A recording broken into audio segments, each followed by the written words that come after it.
A gente está aqui no capítulo 21 de Isaías, apenas 2 versículos. Hoje nós estamos aqui no 11 e no 12 do capítulo 21.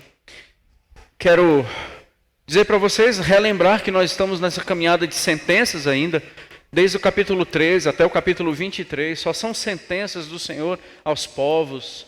E aqui é uma sentença, só 2 versículos. Eu fiquei pensando bastante assim da gente juntar com a próxima, né, do 13 ao 17, e aí a gente já falar de 2 nações, de 2 sentenças juntas.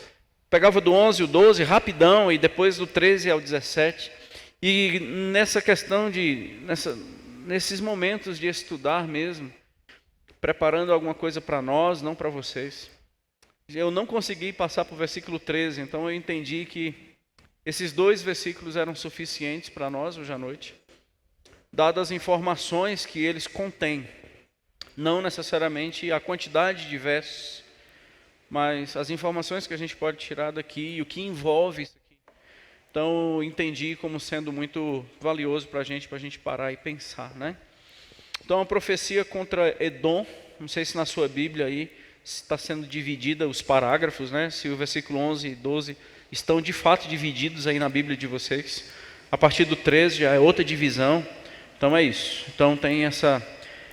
e não sei qual é o título que coloca no versículo 11 e 12 para você, nesse trecho. Na minha é profecia contra Dumá, D-U-M-A. Ou na sua pode ser profecia contra Edom.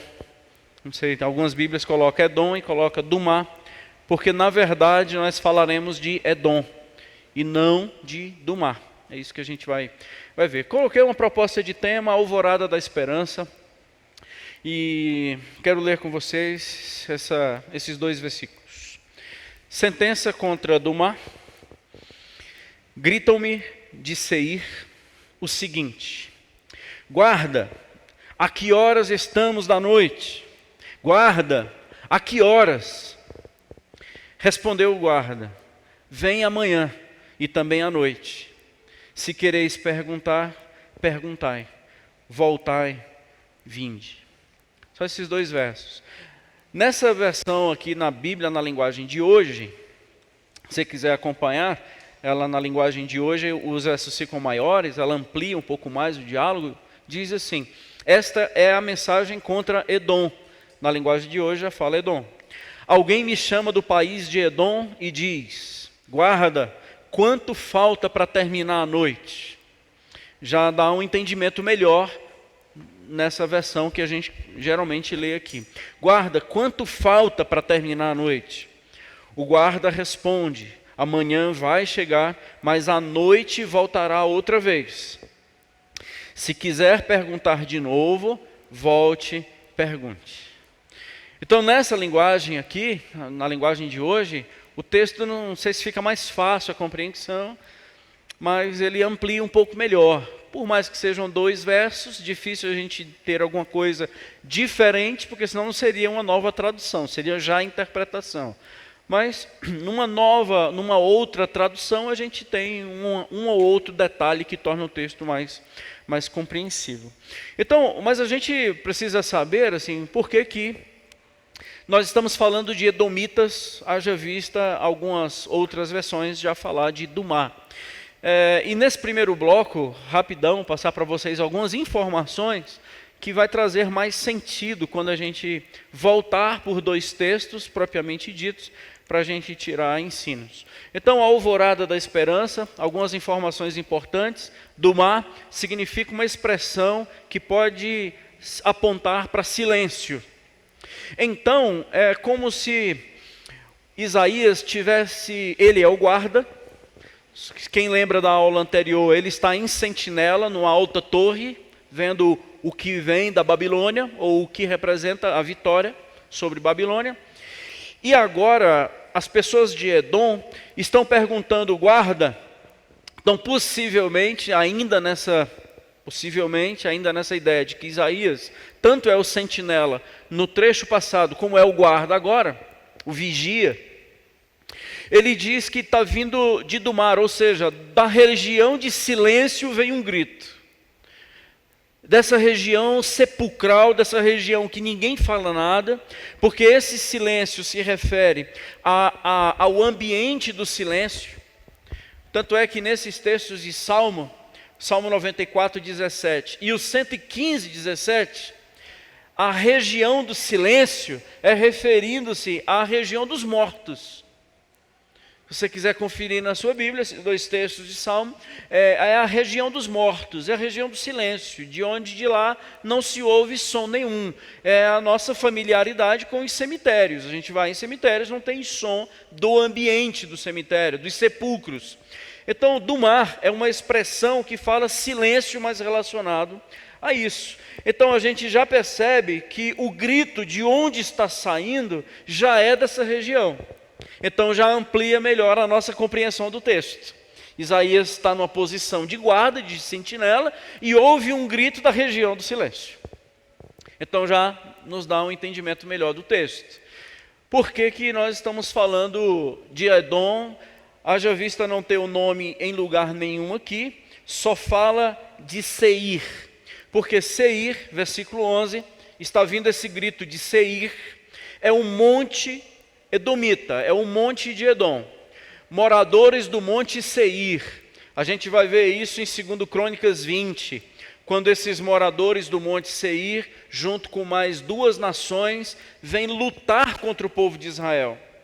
2 Crônicas 20 tem um registro de uma guerra, de um levante contra o povo do Senhor, e dessas três nações, uma delas eram os moradores do Monte Seir, que são os edomitas. Certo? É como Sião, gente. Se alguém fala para você Sião, se refere a que região? A Jerusalém. Porque em Jerusalém tem um monte chamado Sião. Então, quando a gente diz assim, vem de Sião, Sião é a nossa morada, se refere até mesmo ao céu. Então, são nomes que são dados para caracterizar um local, mas ele tem uma abrangência maior, muito maior do que necessariamente a sua palavra. Então, quando fala Monte Seir, está falando dos edomitas, assim quando diz Monte Sião, está falando do local da vontade de Deus, o local onde Deus está, o local onde o povo do Senhor se encontra, o local onde o povo do Senhor vai morar. Então, são termos bíblicos que têm, sim, os seus significados e os seus sentidos, dependendo de como ele foi usado. Ora, eles estão colocados exatamente numa questão geográfica, ora, são colocados numa questão do que eles representam. Aqui é o que eles representam. Então, quando diz, povo de Seir está gritando, então são os edomitas. Mesma coisa se a gente estivesse ouvindo um grito lá de Sião, é o povo de Deus que está gritando. Como é de um monte de Seir, é dos edomitas. Beleza? Vamos para frente. Então, assim, esse povo está gritando porque está querendo um amanhecer, percebe? É um grito noturno, é um grito das trevas, é um grito de um ambiente todo escuro e está gritando, quando é que vai amanhecer? Quando é que vai amanhecer? Esse grito são dos edomitas e a palavra que se dá para eles é uma palavra onde eles estão num ambiente de morte, num ambiente de silêncio. Então isso vai valer a pena, é interessante essas informações. Daqui a pouco a gente vem para o texto propriamente dito, para a gente tirar ensinos para nós aí. O que é Edom significa vermelho. E para a gente entender melhor quem são os edomitas, de onde eles vêm, veja só, eles são os descendentes de Esaú. Para a gente entender melhor a história deles, queria convidar vocês aí para ir para Gênesis.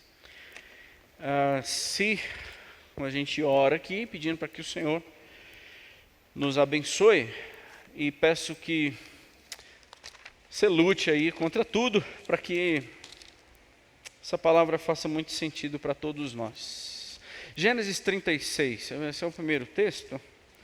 Só alguns versos, como já está aqui no PowerPoint, só as referências para ajudar. Gênesis 36, 1, 8, 9, 19, 43, só para reforçar aí onde eu quero chegar. Gênesis 36, 1 diz, são estes os descendentes de Esaú, que é Edom, percebe? E Edom significa vermelho. Daqui a pouco a gente vai saber por quê. É por causa da cor da sopa que ele troca pelo seu direito de primogenitura. A gente explica melhor isso. Versículo 8. Então Esaú, que é Edom, habitou no monte Seir. Então a gente já está sabendo de quem a gente se refere. Descendentes de Esaú. Versículo 9.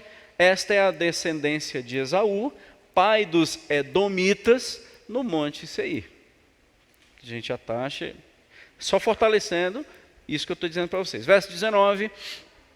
São estes os filhos de Esaú, e esses, seus príncipes, ele é Edom. E verso 43.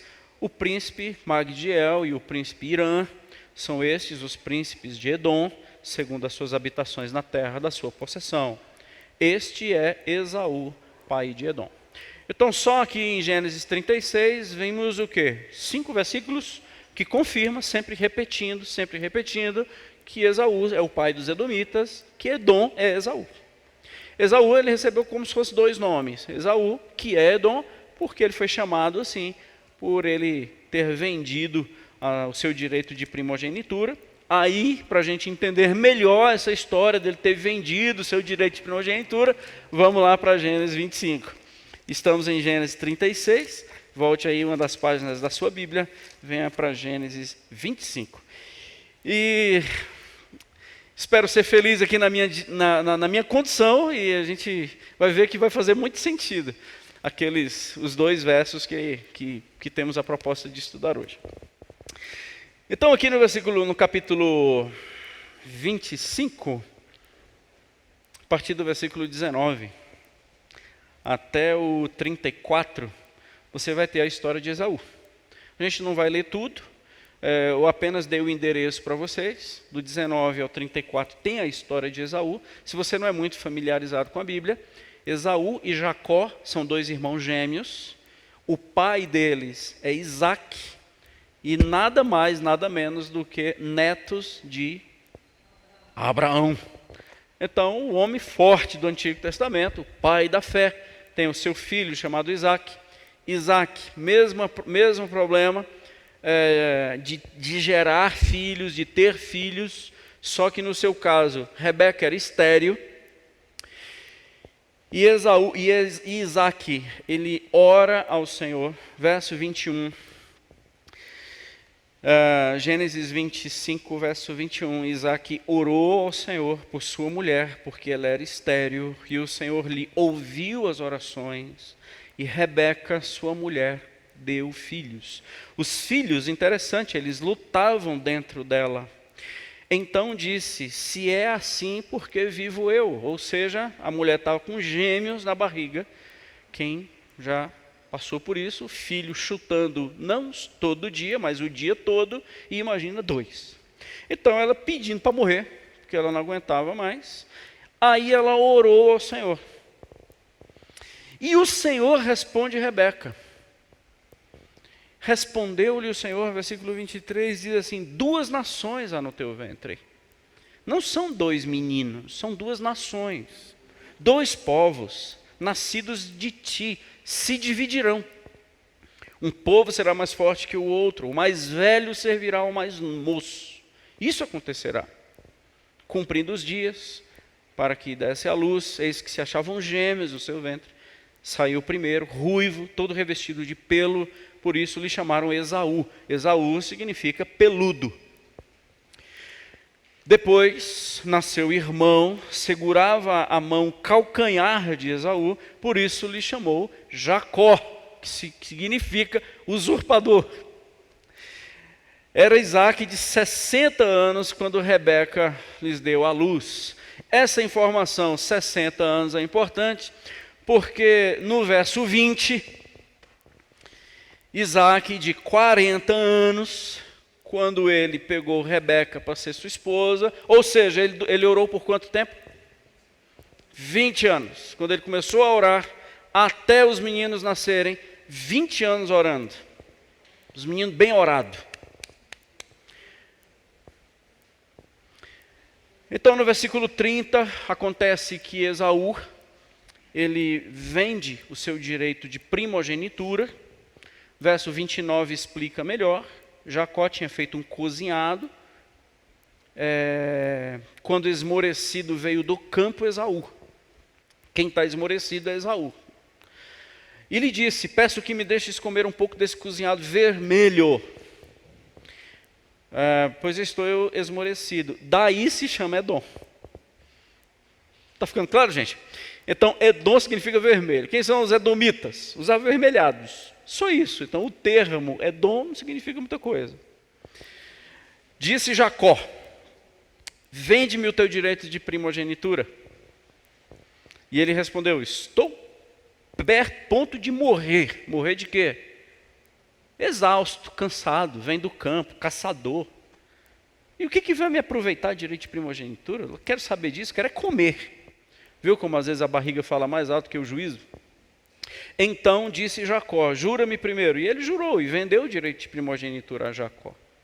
Então Jacó deu a Esaú o pão de lentilhas, comeu, bebeu, levantou, saiu. Assim desprezou Esaú o seu direito de primogenitura. Essa é a frase: ele desprezou o direito de primogenitura.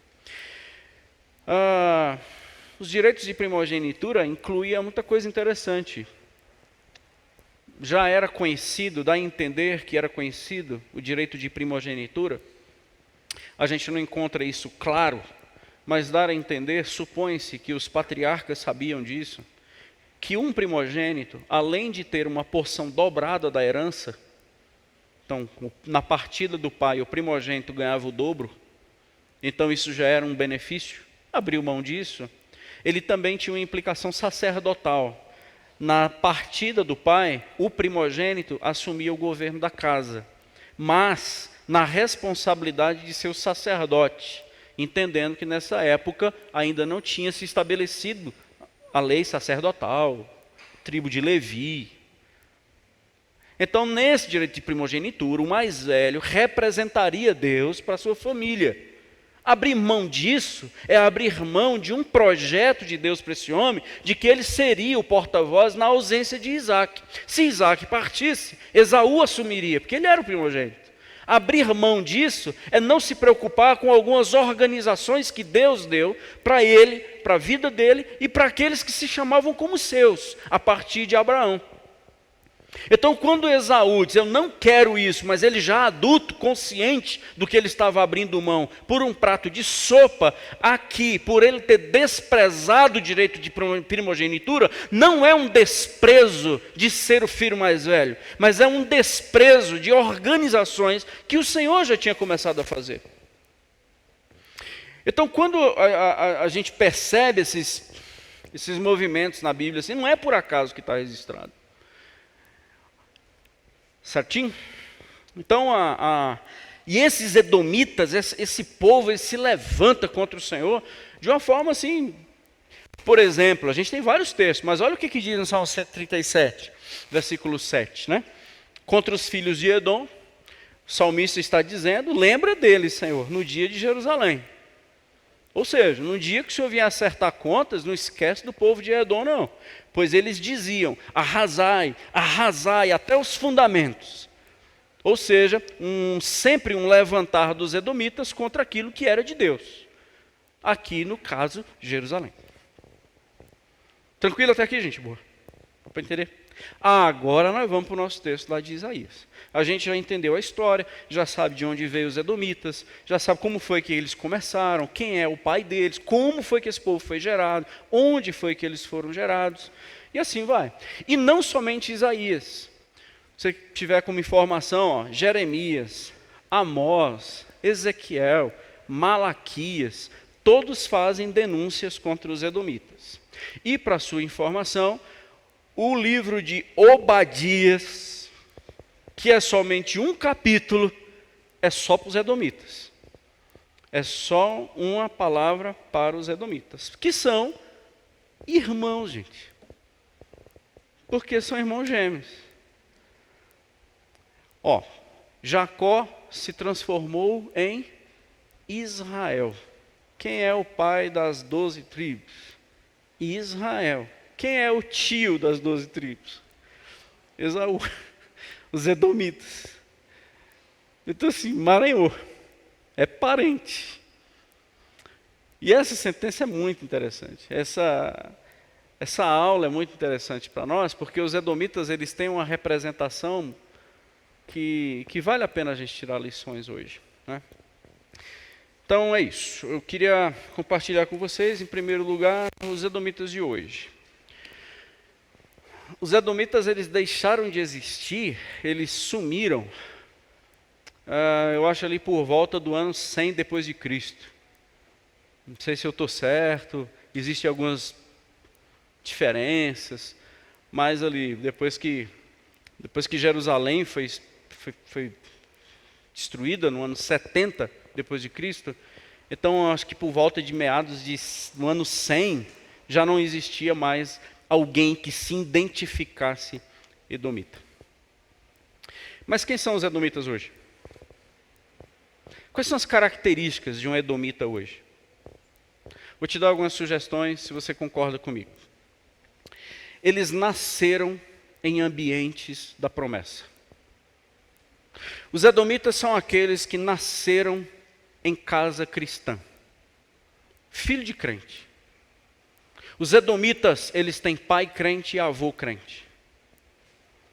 Os edomitas, eles nasceram através de campanhas de oração. Aliás, os edomitas são frutos de milagre. Porque a mulher era estéril, 20 anos orando e o menino nasce. Isso aqui é fruto de milagre. Os edomitas, eles nascem num ambiente da promessa. O seu irmão é pai de Israel, é Israel. Seu pai é Isaac. Seu avô é Abraão. Meu pai passou 20 anos orando por mim. Eu sou um milagre. Cuidado, esses aí são os edomitas. Então veja que ambiente nasce pessoas das quais a sentença do Senhor é para elas. Próximo ano, a gente vai estar falando de família saudável. E um dos encontros de pais e líderes, nós vamos falar sobre o assunto, já vou dizer para vocês, um dos assuntos do ano que vem, dos nossos encontros de pais e líderes. Pare de trazer seu filho para a igreja e leve-os para a cruz. Nós estamos perdendo os nossos filhos, porque nós estamos trazendo-os para ambientes, mas estamos esquecendo de transmitir mensagens. Tem que levar esse menino para a igreja. Tem que levar esse menino para a igreja. E tem que levar criança para a igreja. E tem que levar neto para a igreja. E nós ainda não falamos da necessidade de arrependimento, de conhecer um Jesus vivo e verdadeiro, de que eles precisam se arrepender e não necessariamente frequentar ambientes da promessa. Esaú, a mãe dele orou e Deus falava com ela. A gente leu lá, gente. Rebeca ora e Deus responde a essa mulher. Como é que um negócio desse dá errado? Não tem como dar errado. Olha a genealogia, o menino tem pedigree. Olha o avô, olha o pai. Fruto de oração, 20 anos. A mãe fala e Deus responde. Como é que um menino desse enviesa? E Deus ainda adverte, lá em Romanos mesmo o Senhor diz assim, eu sabia que isso ia dar errado e eu já tinha avisado. Então, os edomitas de hoje, eles nascem nesse ambiente. Só que na medida que eles vão crescendo, eles vão desprezando organizações que Deus disse que era para ser. Porque há um desprezo. Há um desprezo pelo ético. Há um desprezo por direitos de primogenitura. Há desprezo por organizações que Deus diz, é para ser assim, mas eles desprezam. Eles são capazes de trocar vontade de Deus e organizações de Deus por um prato de sopa. Eu comendo, meu bucho ficando cheio, eu não me importo com esse negócio de Deus ou organizações de Deus. Viu tanto que é sério? Então os edomitas, eles representam essa turma que nasceu em ambientes da promessa, mas desprezam aquilo que Deus organizou. Deixa eu contar um segredo. Nós estamos na iminência de perder uma geração de adolescentes aqui. nós estamos na iminência de perder uma geração de crianças. Escreva o que eu estou lhe falando. Não sei qual é o percentual desses adolescentes que sentam nesses bancos aqui, que eles estarão firmes com sua mãe ou não. Eu não sei. E como pastor deles, a minha alma sangra. Porque hoje há uma carência de jovens comprometidos com Deus. Há uma carência de jovens que dê testemunho. Há uma carência de jovens que assumam uma posição de exemplo. Porque também há uma carência de adultos que aceitem uma posição de serem exemplos. Sabe o que nós estamos fazendo? Empanturrando igrejas, ambientes da promessa e gerando Esaús. Milagres são milagres. Alvos de oração, 20 anos orando por esse menino. Mas eles desprezam o que é de Deus. Então isso é muito sério, assim. Essa característica desse desprezo, desse desdém, desse nada a ver, dessa turminha nada a ver, isso não tem nada a ver. Você já deve ter ouvido isso em algum lugar. Que isso agora desde crianças, a gente já está ouvindo essa expressão, isso não tem nada a ver. E vai se tornando um nada a ver que os pais vão sendo coniventes, vai aceitando, vai negociando, mas vai trazendo para a igreja, né? Rapaz, isso não era para ter sido feito. Minha caminhada, assim, essa ideia de que Esaú é aqueles que têm mais o que fazer. Tanto é que ele é cansado. Percebe que Esaú chega cansado? Estou exausto, cara, estou prestes a morrer. Essa turma que tem muito o que fazer, você não tem tempo. E troca as coisas do Senhor por qualquer pratinho de comida.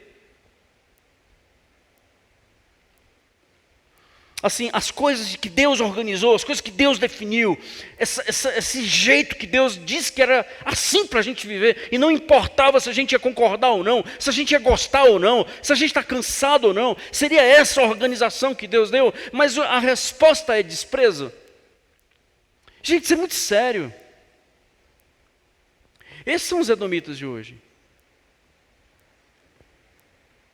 Que a gente pode dizer assim, se extinguiram? Não. E a promessa do primogênito é tão séria que em Êxodo 13:2, depois que isso tudo aconteceu, em Êxodo 13, verso 2, o Senhor diz o seguinte: todo primogênito da casa de vocês é meu. Então o Senhor leva essa questão de primogenitura, numa questão tão séria, que Ele diz assim, todo primogênito da casa de vocês é meu. Agora é lei. Porque agora se estabelece a lei em Êxodo. E não sei se isso faz sentido para você. Jesus, quando Ele é anunciado, Ele não é chamado, claro, de o primeiro filho de Maria. Mas Lucas 2:7 diz assim, e Maria pegou o seu primogênito e deitou na manjedoura. Não era necessária essa palavra primogênito, porque é óbvio, era o primeiro filho dela. Mas Lucas, como um médico, e geralmente o que Lucas escreve não é à toa, porque ele é preciso como um cirurgião, ele diz, foi o primogênito, viu? Porque lá em Êxodo diz que todo primogênito é dele. E sabe o que Maria deitou na manjedoura? O seu primogênito. Não era necessária essa palavra, mas para Lucas era. Não acredito que seja coincidência das Escrituras. Paulo, em Colossenses 1, verso 15 e verso 18, ele usa 2 vezes a palavra primogênito se referindo a Jesus. Hebreus 1:6. Se vocês estiverem anotando, se quiserem anotar, Hebreus 1:6 diz, e novamente, ao introduzir o primogênito no mundo, diz o seguinte, todos os anjos o adorem. E esse primogênito é com P maiúsculo, Cristo. Percebe como o Senhor levou a sério a questão da primogenitura e Esaú despreza? Por aí vai. Apocalipse 1:5 diz, da parte de Jesus, parte de Jesus Cristo, a fiel testemunha, o primogênito. Apocalipse 1:5. Então essa palavra primogênito era desnecessária. Não. Para um projeto de Deus, a organização de Deus e o que faz sentido, não. Percebe? Oi, Bel. Desculpe. Não entendi.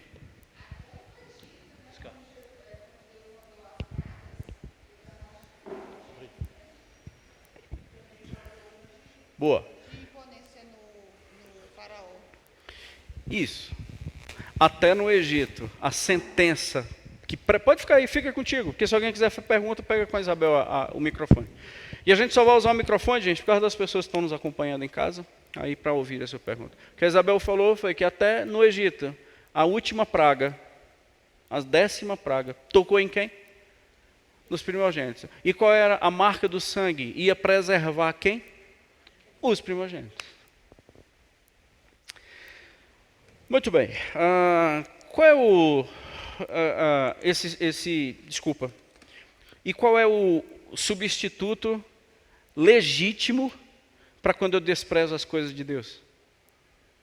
O meu eu. É só isso. Esse é o substituto legítimo. Então, quando eu desprezo as coisas do Senhor, quem está prevalecendo? Eu. Gente, não é Satanás. Eu. Satanás apenas vai festejar e se aproveitar de tudo isso. Mas quando eu desprezo, sou eu que estou desprezando. Eu não quero. Eu não estou possesso, estou consciente. Eu desprezei. Representa muito bem, Esaú representa muito bem o povo de nariz empinado. Esaú representa muito bem o povo soberbo, o povo cheio de si, que traça os caminhos para a sua própria vida e não se organiza, e nem está submisso ao que Deus organiza. Esses são os edomitas. Os irmãos entendem quando eu estou falando que essa geração que nós estamos aí, estamos na iminência de perder, isso não é voz profética não, tá gente? Se você entender que a palavra tem poder, esquece isso, eu não acredito que a palavra tem poder, mas eu espero mesmo estar enganado.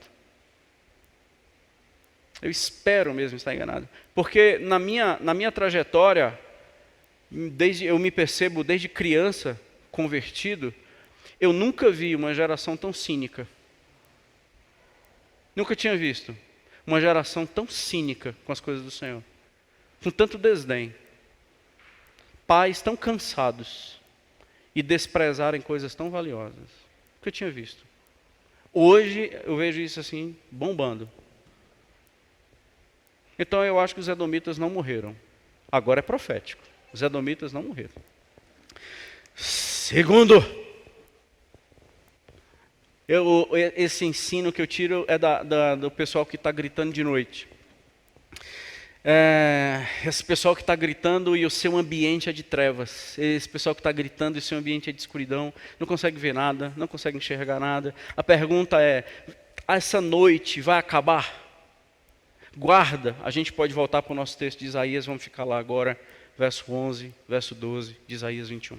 Então a pergunta é, guarda, essa noite vai acabar?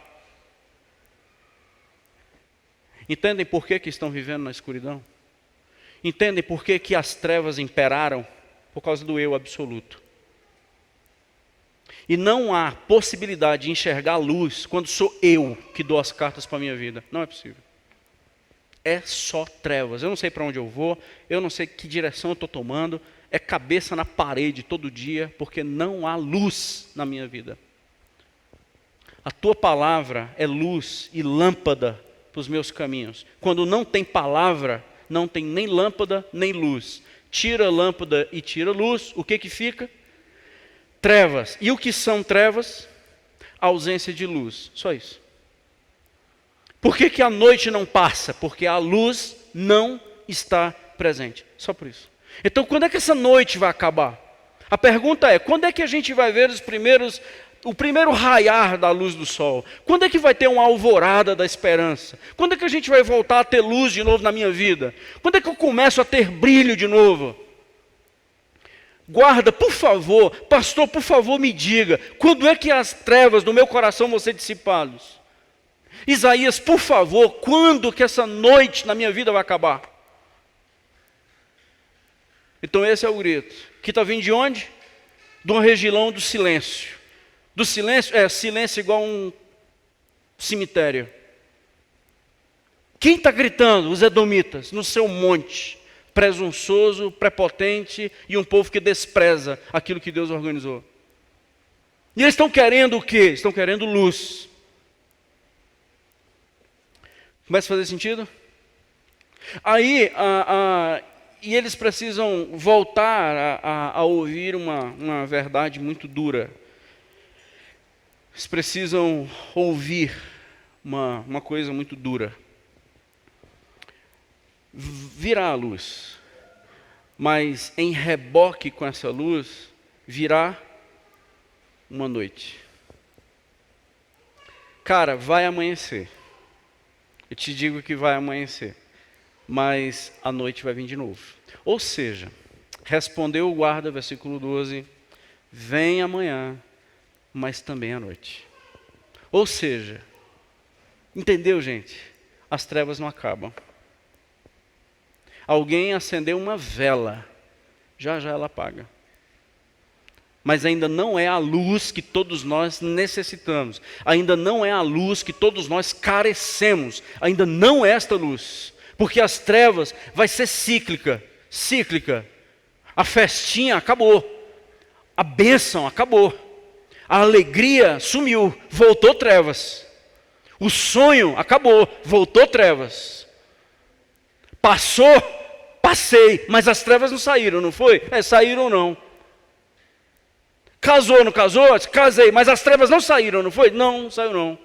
Comprou, não comprou? Comprei, mas as trevas saíram? Não saíram não. Foi uma luzinha rápida, não foi? Foi.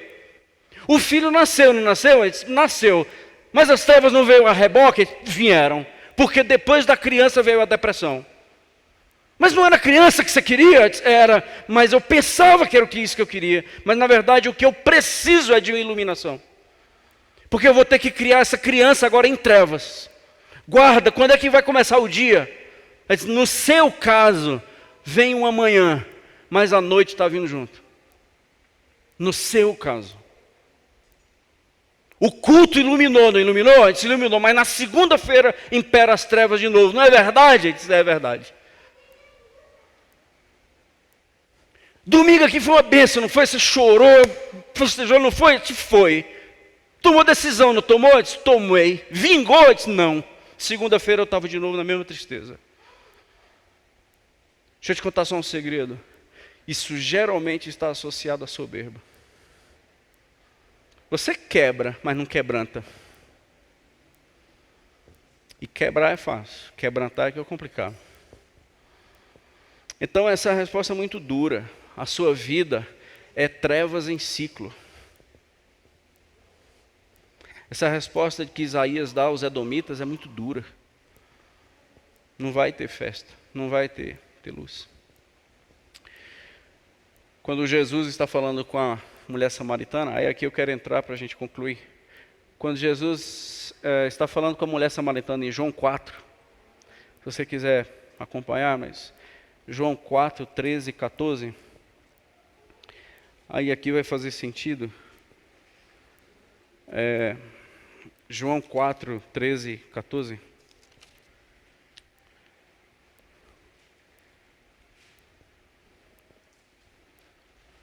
Afirmou-lhe Jesus, quem beber desta água tornará a ter sede. Percebeu que é o mesmo princípio? Vai vir a luz, mas depois vai vir a escuridão de novo. Percebeu que é a mesma coisa? Você tomou uma aguinha agora, geladinha e tal, matou a sede, não foi? Foi. Você vai voltar a ter sede. Então é cíclico. A sede cíclica. As trevas cíclicas. Aí veja o que ele fala no 14. Aquele, porém, que beber da água que eu lhe der, nunca mais terá sede. Pelo contrário, a água que eu lhe der será nele uma fonte a jorrar para a vida eterna. Você está entendendo a figura de linguagem? Aí por isso que ela vai dizer assim, eu quero dessa água. E quando ela diz, eu quero dessa água, o que é que o Senhor Jesus fala para ela? Vai chamar teu marido. O que tem a ver? Isso tudo. Porque essa água que eu estou te dando, ela não é literal. A água que eu estou te dando é sobrenatural. Ela é espiritual. Você nunca mais vai ser um sedento. E sabe como é que isso vai acabar? Quando você parar de organizar a sua vida conforme você. Porque você já teve 5 maridos. E esse que você tem agora nem teu é. Você não para de ter uma vida conforme você. Conforme as tuas fomes. Conforme a tua barriga. E você não para organizar uma vida segundo a minha vontade. Tudo é regido por causa do teu ventre. Tudo é regido por causa do teu bucho. Igual Esaú. Você despreza o que eu mando você fazer. Para que todo mundo, a tua casa, tudo rode em torno de você. Você é um edomita.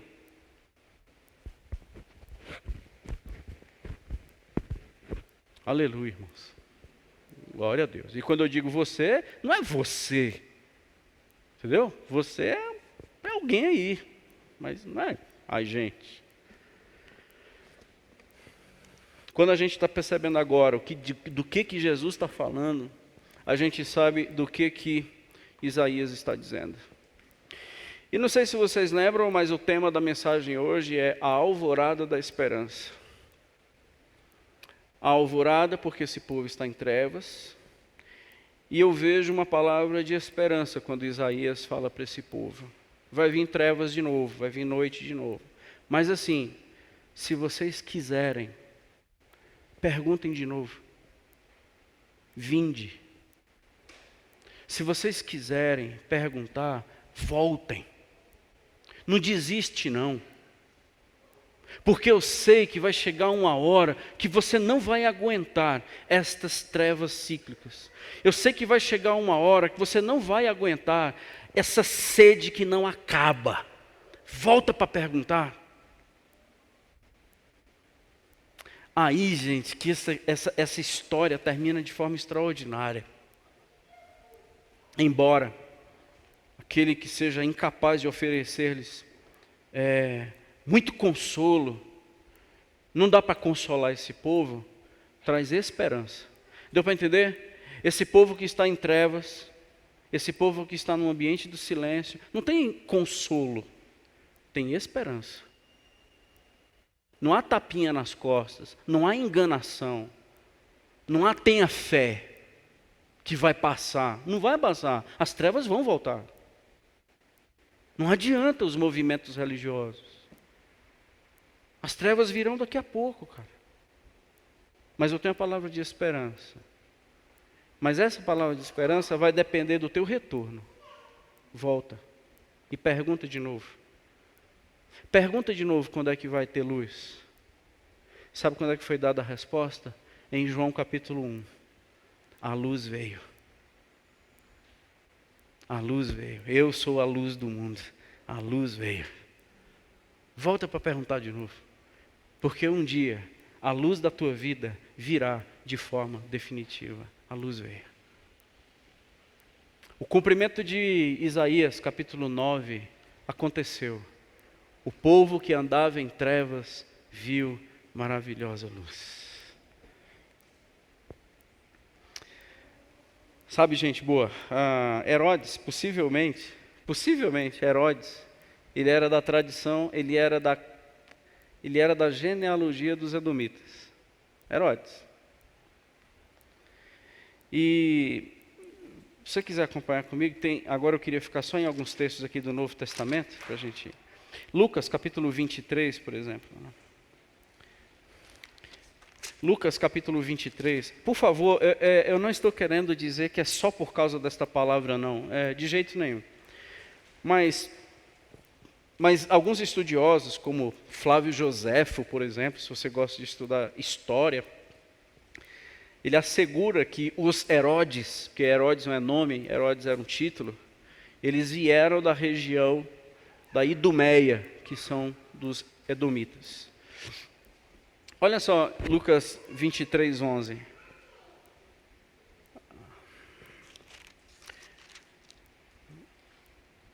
Mas Herodes, juntamente com os da sua guarda, tratou com desprezo, escarnecendo dele, fê-lo vestir de um manto aparatoso e o devolveu a Pilatos. Tratou Jesus com que, gente? Esaú fez o que com as coisas? Desprezo. E Herodes fez o que com Jesus? Desprezo. Quem são os edomitas? Os que desprezam as coisas do Senhor.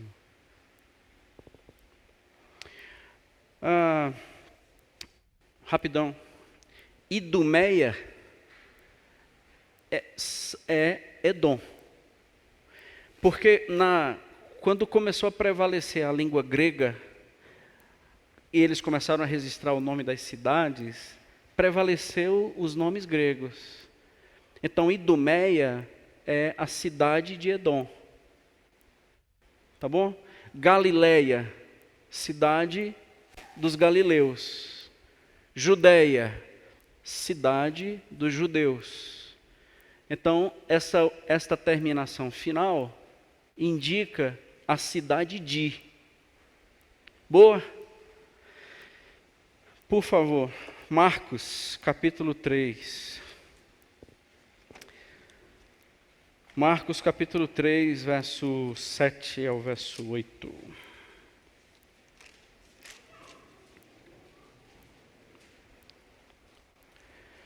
Marcos, capítulo 3, versos 7 e 8. Retirou-se Jesus com seus discípulos para os lados do mar. Seguia-o da Galileia uma grande multidão. Também de onde, gente? Da Judéia. Também de onde? De Jerusalém. Também de onde? Da Idumeia, da além do Jordão. Os edomitas aqui estavam vendo a luz. Vem de novo para perguntar. E eles vieram. Os idumeus, que é a turma de Edom, estava de novo perguntando e diante da verdadeira luz. Eu vejo assim que o que aconteceu com os inimigos de Deus que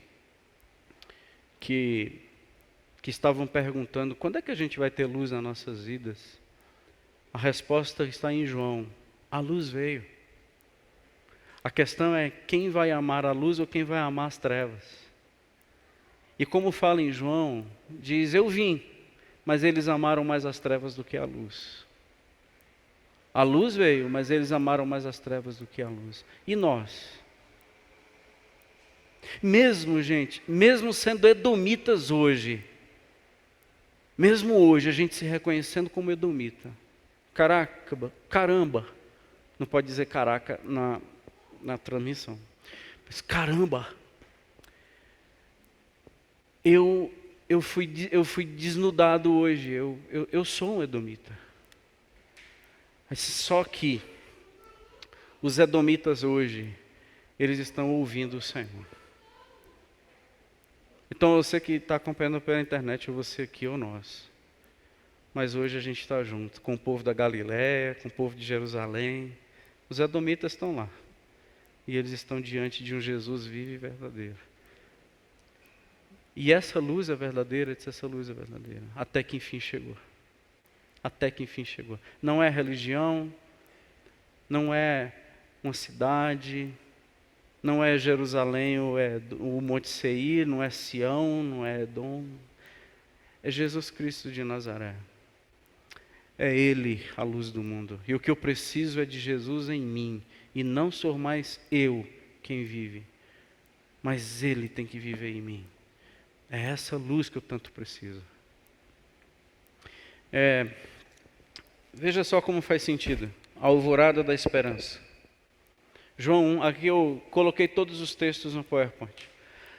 A luz resplandece nas trevas, e as trevas não prevalecem contra a luz.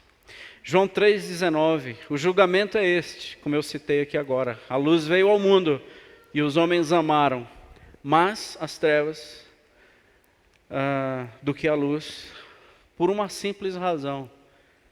Porque eles eram edomitas e não quiseram deixar de ser. Eles eram maus. Não é porque a luz era fraca, é porque o eu deles era muito forte.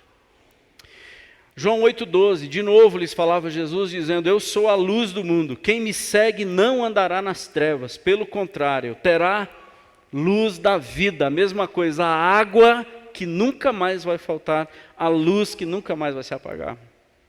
Eu vim como luz do mundo, João 12,46, a fim de que todo aquele que crê em mim não mais vai permanecer nas trevas. Guarda, quando é que acaba essa noite? Está aqui a resposta. No dia que uma decisão por Jesus foi muito séria. O que é que os apóstolos falaram?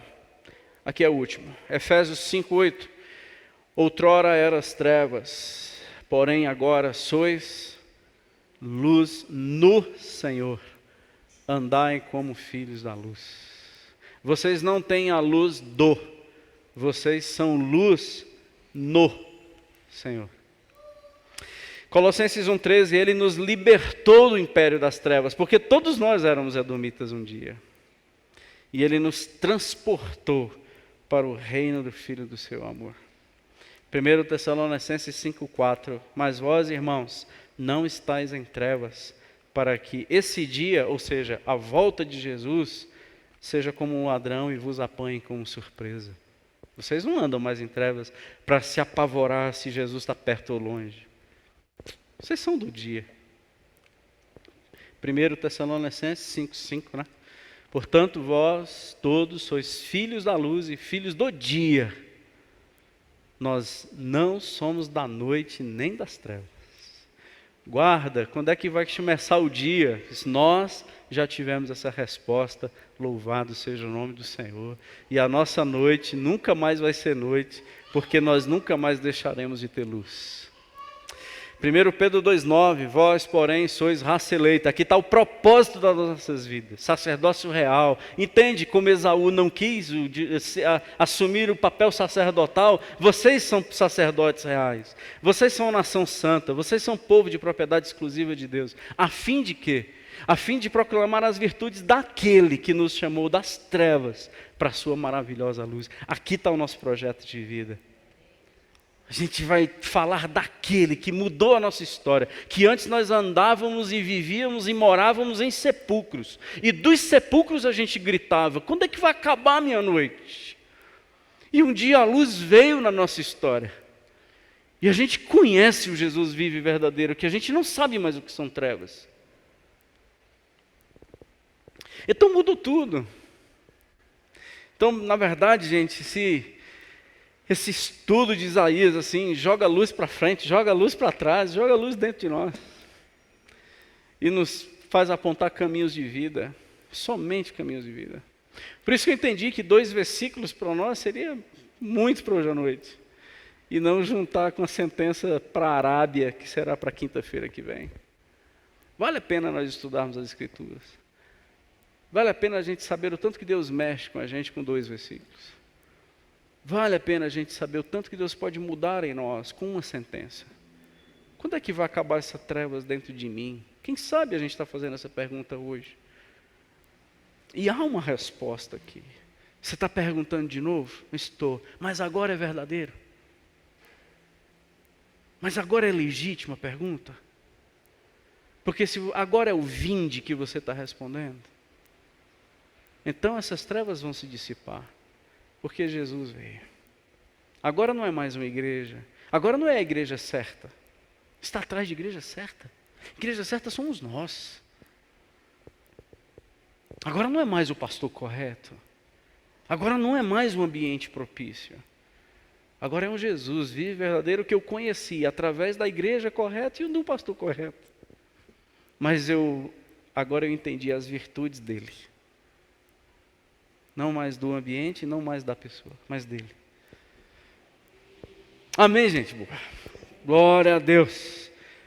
Fica parecendo a mensagem, né? Vamos abrir aí para a pergunta? Uns 5 minutinhos.